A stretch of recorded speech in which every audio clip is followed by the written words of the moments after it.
didn't go to bed until the early hours of the morning due to the fact that I was fishing last night up to dark, and here I am up bright and early, still in the early hours.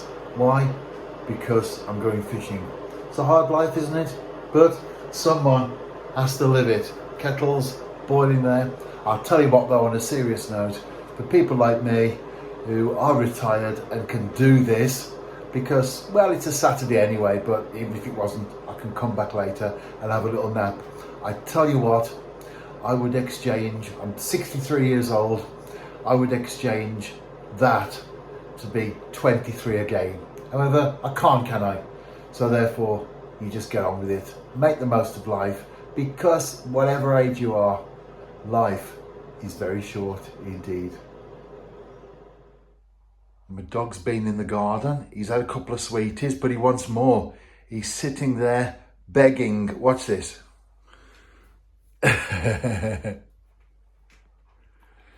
Let's just hope that the fish are as hungry as he is this morning. Next up, the Staffordshire Worcestershire Canal. Come on then, Dilwyn.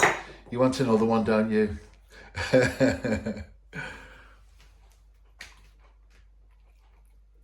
Well, that's it now. Back to bed for you, but off to the towpath for me.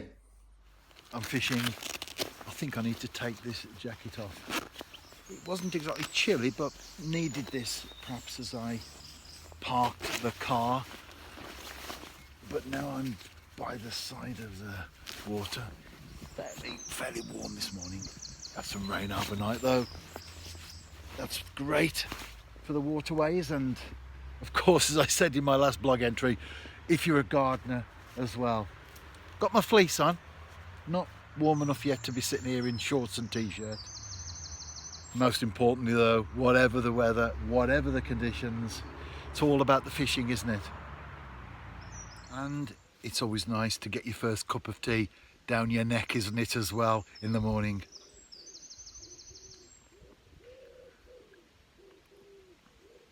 It's quite a tight spot where I'm fishing. There's not much green between the actual walkway and the canal, but I am quite close to it. I'm getting as close to it as I possibly can without having the danger of falling in.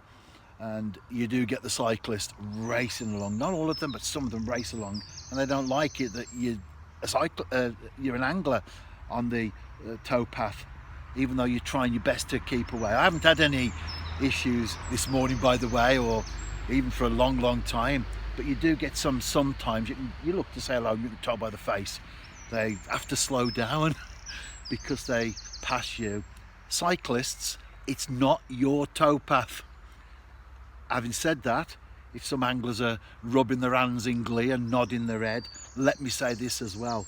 Fishermen, it's not yours either. It's shared space. I have seen anglers who are in a spot like I am, packed out right the way back over the gravel area there. And I've seen cyclists come along and stop and wait, and the anglers have just been carrying on fishing, and the cyclist has said, "Excuse me, can you move your stuff?" And they do, but with a bad attitude. So don't think I'm having a go at cyclists, and I'm not even having a go at fellow anglers either.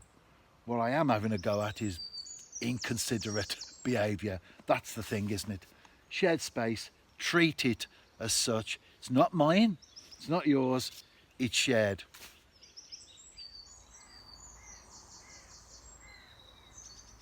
Been here half an hour and I've just had the first movement on the float.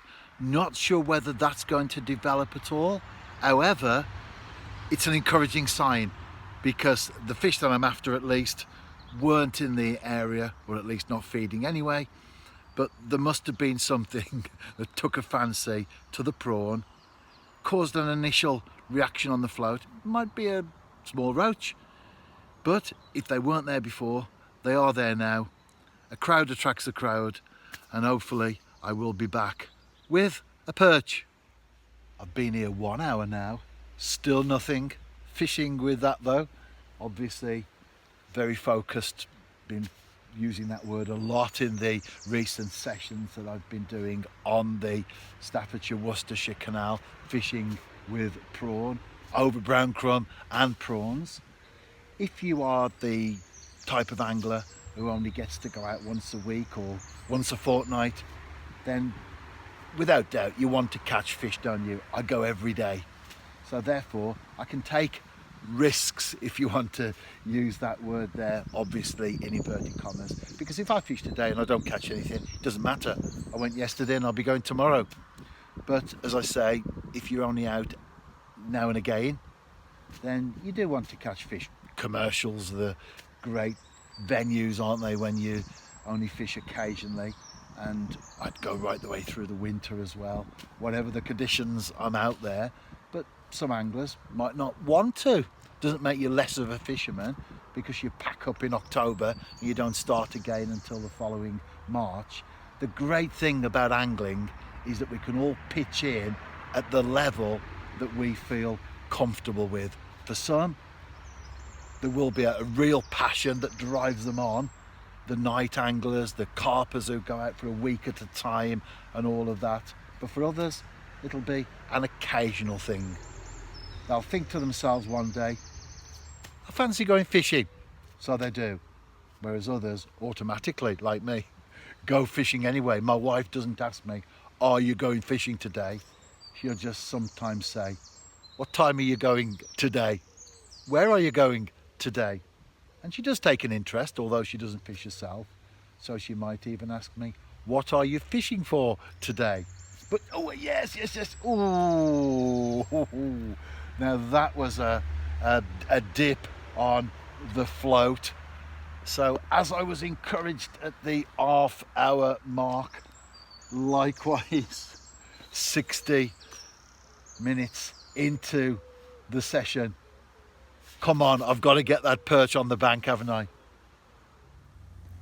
I did have my suspicions when the float dipped just now.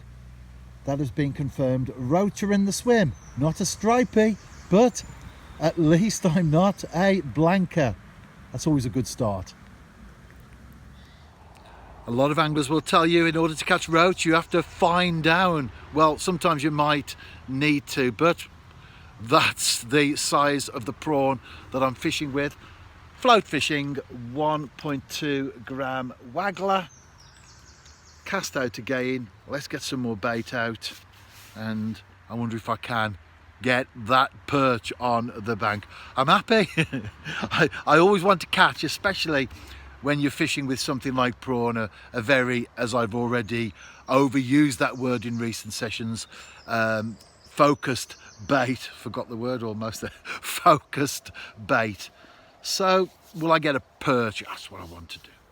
Oh no, look who it is, Chris. We've got to stop meeting like this. I know, I hope I'm not the curse again today for you. But yeah, I think it's the third time in about a week. Yeah, I'm in a different spot as well today. I know. Well, so I saw the orange cup, I thought, that can't be Stewart, can he? And there it was. You've got a new tripod, by the way. It's very an upgrade from your old one, which is taped together anyway. So you've well, it's still a bit battered, but it does the job. That's the main thing, isn't it? Yeah, absolutely. Yeah. You're out for a good run this morning, Chris, because we are some miles away from where you live.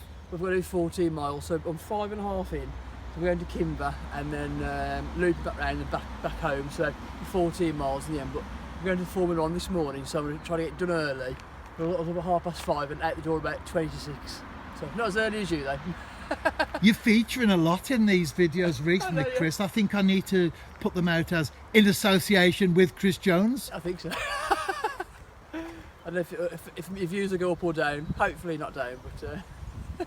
And did the kids enjoy their video as well, their appearances? It's been on non-stop in our living room. So we've got YouTube on the actual app on the TV. It's been on non-stop. I wondered why it had 10,000 views. Exactly.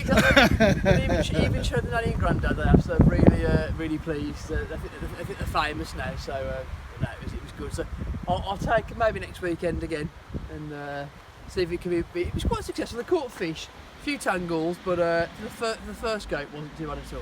I'll tell you what, they caught more than me. Well, I think the red maggots was probably the difference. I think it was a bit more just chuck in and hope, and it was, you know, unlike your proper approach with the prawn, a bit more of a, but it was good, and yeah, I'll take them again definitely. Yes, Stu. Talking about being courteous, a boat has just passed through. I had a nice little chat with them as they went through the swim, and they didn't rev the engine up until they were a little bit further on. That's what I was talking about earlier, isn't it? Just respecting other people. I do have a fair few roach out there actually. I'm getting a few dips, lightning strike bites, but many of them will be very, very small, so therefore not connecting. However, that's fine, because the type of fishing that I am doing, I've set my stall out. I know exactly what I'm going for. Even if I don't get there, I know what the destination is as far as I'd like to be there. Sometimes you don't always make it, but at least you've been very focused, and well, it's that word again, isn't it? That's the key, isn't it, when you do this type of angling. And there's nothing wrong with getting a pint of maggots and going down the canal or the pool and catching whatever turns up. As I've already referred to, angling can be to you whatever, and to me whatever we want it to be. The most important thing is, are we enjoying it? And I'm certainly enjoying my fishing, not only today but every day. I've just seen someone else I know as well, another jogger. While we were chatting, I caught this. It's been in the landing net for a few minutes while we had a natter. He's now continued on his run. I'm going to return this, and I'm still watching that float. At least I've caught a perch. Oh, and the float's starting to move and bob there. Could this be another fish? It was someone I used to play football with. And I'm glad you recognised me. I didn't actually look. I looked up to say hello, and he goes, "Stu, how are you?" And as I've said, we had a good natter there. He's 40 now. Wish I was 40. Time flies though, doesn't it? Many years ago, Debbie and myself ran a charity football league, because we had a ministry, a registered charity that worked in Africa. So we organised games, we organised a league, and all the proceeds after paying the referee and the trophies at the end of the season, etc., all of that went into the work in Africa. It was good. That was a season as well. We did that for 13 years, thoroughly enjoyed it. But like a lot of things in life, doesn't mean to say that something bad happens, but seasons come to an end, don't they? And then you come into new seasons. Finally, today, July the 5th, my blog is 22 years of age. I remember my first one very much indeed. It wasn't an impulsive decision. I'd given it some thought over a number of weeks, and my first entry was a tench fishing session on a lake in Shropshire. It was called Stewart Bloor's Angling Journal back then, and I used to publish every Saturday. Now it's on a daily basis, and it's called Welcome to My World, Blogging Life's Journey. There's more on my website, more details of what it's all about, etc. So no need to repeat myself now. But just to say, it has been a labour of love and never a burden. And I knew when I started it that I was in it for the long haul.